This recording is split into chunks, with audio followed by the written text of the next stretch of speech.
నమస్తే welcome to today tomorrow నేను మీ నరేష్ మొత్తానికి కాంగ్రెస్ పార్టీకి సంబంధించి ఏవైతే మిగతా 8 స్థానాలు ఉన్నాయో దానికి ఒక కొలిగ్ కూడా వచ్చింది దానికి సంబంధించి కొద్ది గంటల్లోనే ప్రకటన కూడా ఉంటుంది మొన్నట్లాగా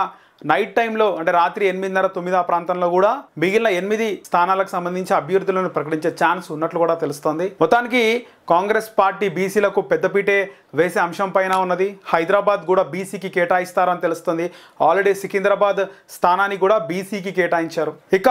మెదక్ కరీంనగర్ కూడా బీసీకే ఇస్తారనే ప్రచారం జరుగుతుంది మెదక్ నుంచి నీలం మధు ముదిరాజ్ బరిలోకి దిగుతారు ఆయన ఖచ్చితంగా టికెట్ ఇస్తారని ఒకటి తెలిస్తే ఇంకొకటి కరీంనగర్ నుంచి తీన్మార్ మల్లన్న బరిలోకి దిగుతున్నారు అని తెలుస్తుంది తీన్మార్ మల్లన్న బరిలోకి దిగితే ఎట్లా ఉంటుంది ఖచ్చితంగా గెలిచే అవకాశాలు ఉంటాయి కానీ కరీంనగర్లో ప్రవీణ్ రెడ్డి ఉన్నారు ప్రవీణ్ రెడ్డిని కాదని తీన్మార్ మల్లన్నకి ఇస్తారా కానీ తీన్మార్ మల్లన్నతో ప్రవీణ్ రెడ్డిని పోలిస్తే తీన్మార్ మల్లన్ననే ఒక సుపరిచితమైనటువంటి వ్యక్తి ఆయనకిస్తే ఖచ్చితంగా గెలుస్తారంటున్నారు ఆయనకిస్తే మీడియా సంఘాలు కూడా పనిచేస్తాయి మీడియా మిత్రులు పనిచేస్తారు అని కూడా తెలుస్తుంది ఇక తీన్మార్ మల్లన్నకి కరీంనగర్ మెదక్ నుంచి నీలం మధు ముదిరాజ్ ఇక బీసీలకు కాంగ్రెస్ పార్టీ పెద్దపీట వేస్తుంది అనే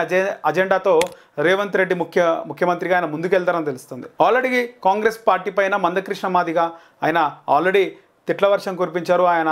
దాడి చేశారు కాంగ్రెస్ పార్టీ మాదిగలను అణచివేస్తుంది అని ఎందుకంటే తెలంగాణలో 17 లోక్సభ సెగ్మెంట్లు ఉంటే అందులో 3 ఎస్సీ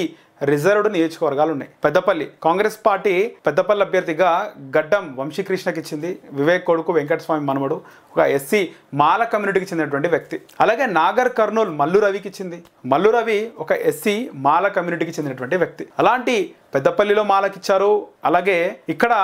నాగర్ కర్నూల్లో మాలకిచ్చారు సో బీజేపీ బీఆర్ఎస్ చూస్తే కనుక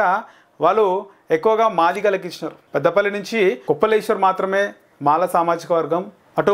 నాగర్ కర్నూలు నుంచి ఆర్ఎస్ ప్రవీణ్ కుమార్ ఉన్నారు ఇటు వరంగల్ నుంచి